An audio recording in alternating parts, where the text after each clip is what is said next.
Ted deserves to get divorced. Danny handled this issue exactly how we thought she would, and Jacob is an idiot. Welcome to a Beyond the Gates review. I usually don't do day-to-day reviews. I do the weekly, but today was a very powerful episode, and I felt like it needed its own review. Who knows if I'll continue this, but I had something to say today, right? I felt like today's episode was important, and also, in a sense, kind of like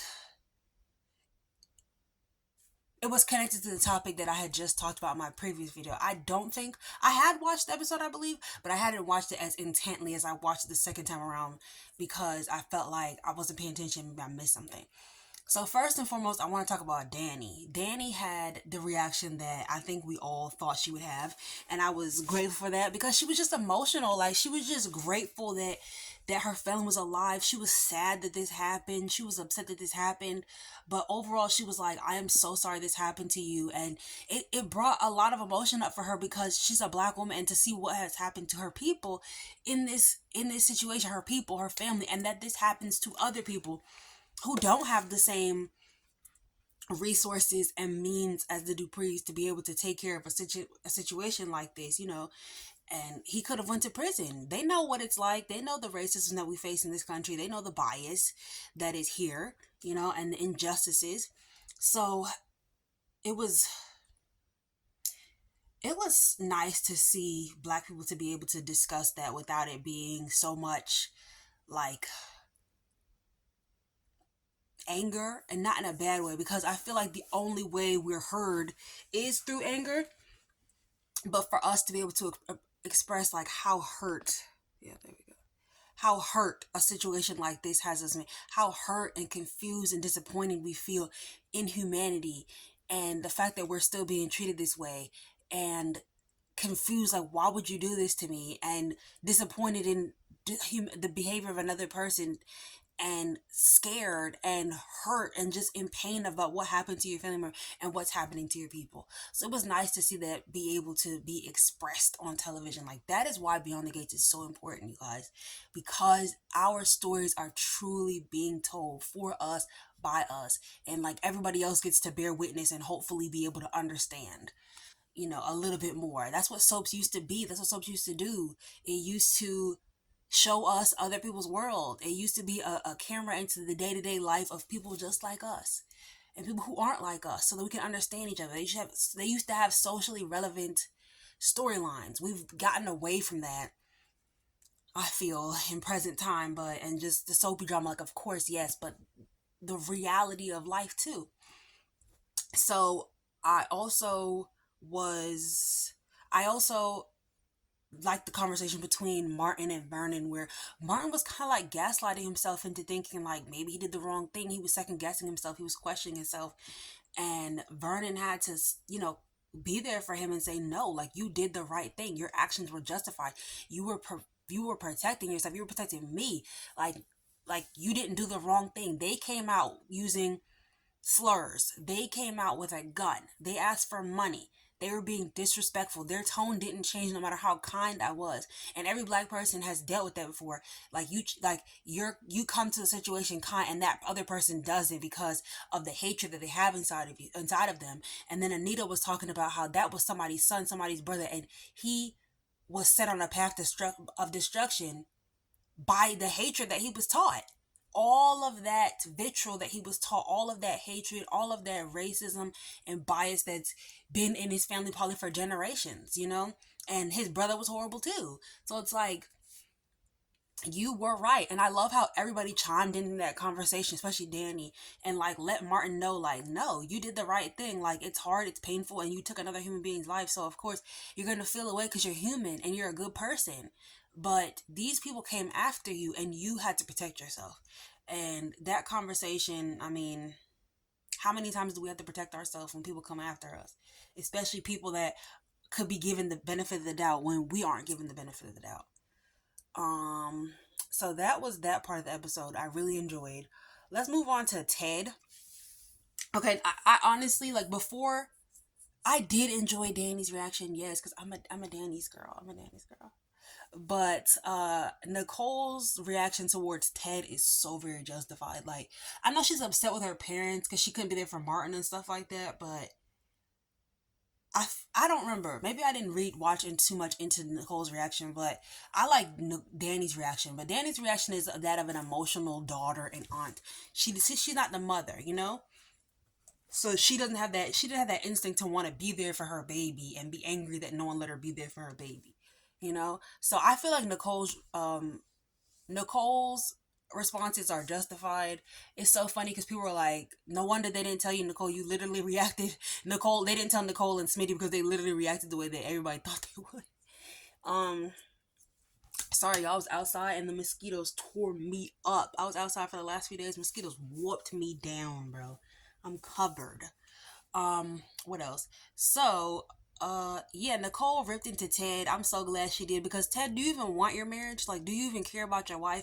It feels like Ted doesn't even care about his family anymore. It's like he doesn't well, it never really felt like he cared about Martin, but it doesn't feel like he cares about Kat anymore, or his beautiful lovely wife that he used to love so much. Like, those two are the apples of his eye, and now it feels like Ted doesn't even care about his wife anymore. It feel like all he cares about is Eva. It feel like this Ted, all he cares about is Eva. And yes, I feel like there's a separation, you know, this Ted and that Ted. This Ted feels like he cares about just Eva, and that's it. And everybody, to hell with everybody else, to be damned with everybody else. Like, when he had that conversation with Nicole, I'm like, are you an idiot? Because she was like, you didn't tell me, blah, blah. He's like, oh, Nicole, you have to refresh me. Do you have that many secrets that you can't even remember which one it is that you are hiding from your wife? Like, shut up, Ted. Like, you're hiding all these things from your wife, and I'm glad she's leaving you. You deserve to be left, actually, because you've literally done nothing but send flowers 2 or 3 times. You've done nothing to help her. And then you cheated with Dana Leslie Sherry on a Lulu, and then you just acting like she's supposed to move on from it. Like, you're not giving her no time and space, and you giving her all this attitude talking about, I wasn't dialed into the to the Dupree hotline or something. Are you dumb? Are you dumb? I wasn't doubt. Clearly, she's talking about something important. You idiot. Talking about Dupree hotline. Your child is a Dupree. Pay attention. Pay attention, please. Remember, and they was like prostitution whore, and all. Y'all remember that from what's the show? Housewives of New Jersey. But anyway, that's what started everything when she said, "Pay attention, please." But yeah, pay attention, please, Ted, because I'm ready to flip the table. Like, you are so dumb. You are so dumb. You deserve to be left. You definitely deserve to be left. She's gonna be with Carlton, and you're gonna have to suffer through it, or whatever. This guy is just weak. Like, this Ted is just weak. The characterization of Ted is weak. I'm not talking about Keith D, whoever. I'm talking about the characterization of Ted is just weak, and I'm tired of it. I'm tired of it. Like, when he had that conversation with what's the boy name? Tall, tall, big Bill. When he had that conversation with Big Bill, he literally just was like, just blank. Like, when he was like, he came after his children, Samantha and Tyrell. Bill had more emotion than him to his own kids, his own grandkids. Boy sat there like this, not even a shock look, surprise, no reaction, no emotion, just blank. Like, I know we talk about how the old Ted's acting wasn't grounded in reality, and so like he came off a bit intense and aggressive. But this one comes off too passive and lackadaisical. Like, it's giving what was the reason why you were brought here? Because you're not even giving anything. You're giving nothing. You come in every day and giving absolutely 0%. You're not giving any energy on screen as an actor or as an actress. Not actress, sorry, as an actor. Um, what else I was gonna say? Yeah, you're giving nothing. You're giving nothing as an actor, and I'm really like, what's your purpose, dude? Like, ugh, it doesn't give. What's his name? Big Bill in the office talking to Chelsea, and he said that, what's the girl name?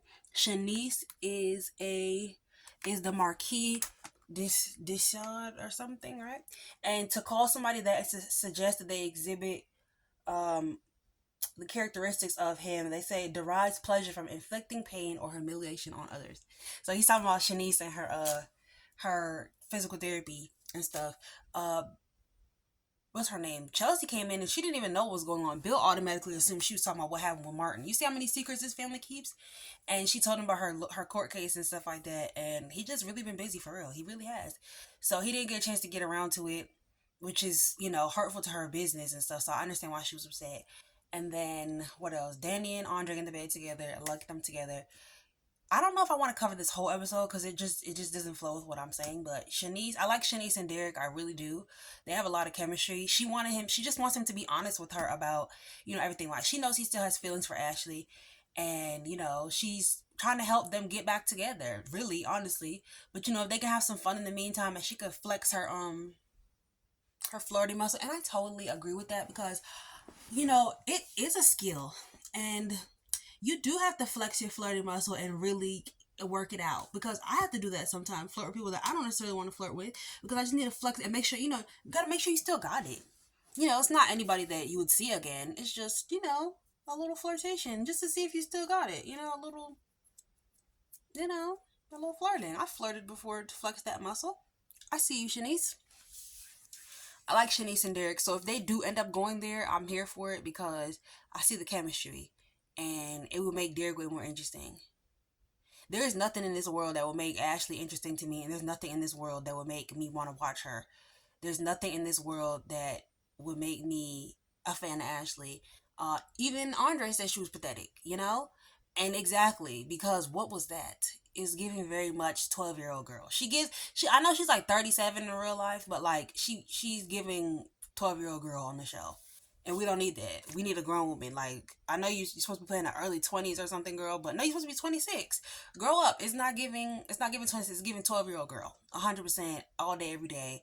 With those fake comments. Oh my god. Oh, I need your backup. Nobody's paying attention to you, Ashley. Derek doesn't even care. But Derek did walk over to her and tell her that, he saw it for her. He wants her to be happy and, you know, that. But I don't think they should ever get back together because she don't really like him for real. She don't. Possibly she never did. Like she just probably liked having somebody around. She does not like Derek. She only got mad because Derek was with somebody. But when it was time for her to go with Andre, she was giggling. She was so happy. The first thing she did was go ask Andre out because that's who she secretly want to be with. But I don't want Andre to be with her, and I think Andre doesn't want to be with her for real either. Like she would be the girl that maybe he'd have a little happy little relationship with, but he wouldn't actually be like not happy, a little relationship with, but he wouldn't actually be happy because she doesn't bring any fire to his life. She doesn't challenge him like my girl Danny does, and those two are probably gonna end up together. Like I said, Bill needs to see Danny with a man, physically with a man. I don't even think we've gotten to Jacob, bro. So much happened today. Jacob, please, please, Jacob, please. Jacob is giving me very much Dante tease. Like when Dante first came on the show and he was an idiot and he ended up sending Michael to prison because he was an idiot and he has his blinders on and it's all about the law. It's all about justice. Naomi and Jacob look like brother and sister. And Jacob is getting on my nerves with the way he delivers his lines. So yeah, get him off my screen. And like, it's crazy because my only suggestion would be get him off my screen, and that doesn't always have to be the case. It doesn't have to always be get him off my screen. It could be he needs a reset. It could mean he needs to go through the consequences of his actions, like Dante had to go through and realize like life is not black and white. Everything isn't just so. So you can't just react and be like, he's going to jail. Because if it was Elon, how would you feel? Naomi had to put him in his place like, look, first of all, you're annoying as hell. Shut up and mind your business. Get out of this couple's business. And second of all, imagine if you did tell everybody what happened. If Martin went to jail and he lost his congressional seat. Your father lost his job as the chief commissioner. Him and Marcel in jail. Joey Armstrong come and cut your feet off. Like, imagine if you did tell, look how many people you would hurt. And he's like, your family this, your family that. I'd much rather be a Dupree than a Hawthorne because they're crooked and corrupt. And Dupree's stand for something. And Dupree's stick together. And you steal your people down the river the first chance you get. I'm sick of Jacob. Like, he's so dumb. Like, he acting like there's no nuance in life. Like there's no gray area. Everything just has to be just so. He's giving me Dante, bro. He's been giving me, like, and remember what happened to him? He had to get humbled, okay? So at this point, I'm ready for Jacob to get humbled. Maybe shot. Maybe Elon be like, wow, or somebody gets him. Not Elon. Why would Elon do that? Wouldn't that be something? But Elon or Marcel ends up shooting him, or Joey, because you need to sit down somewhere. You really do. I'm sick of you. Like, I'm really sick of you acting like this. And then Naomi is your wife. This is your family. Not the Hamiltons. The Duprees are your family. Why are you saying, "Oh, my family, your family," when you get like this about your family, your family? Last I checked, they were your family too, my dude, my guy. That's your family too. I'm sick of Jacob. My solution is always just get him off screen, but that's not always the solution, you know. I would like that he, end up passing away and Naomi gets to find a new love interest and she gets to be a widow or whatever. Because Jacob, it's not that Jacob doesn't bring anything to the story, but honestly, what the boy, what's the boy name? Dylan, the one that's Ashley's boyfriend. He can take his place. He can take his place. Mm-hmm. He can take his place. We wouldn't know a thing. Sorry to that man. Okay. So yeah, I think that's the whole episode, y'all. And I just had to get that off my chest because Jacob is working my last complete nerve. The last nerve I have in my system, Jacob is working it like this. Okay, he's really getting on my nerves. I'm tired of him. It's giving me old Dante, and I don't like old Dante. Okay, I talked about that in my Emmy award video, my Emmy nomination video. I don't. Old Dante, I was not a fan. Him and Shrulu, oh my god, get them off the scene. I don't remember them. I don't even remember their love story because I didn't watch it. I skipped past all of that because I didn't care. So yeah, y'all. I think I'm gonna. Plus, I miss Johnny. Get up out of here. Peace, y'all. It's the girl Soap Diary. I think that's all I want to say. I think that's all I gotta say. I'm gonna make the problem with Jacob video and the problem with Ashley video tomorrow. So see you guys tomorrow.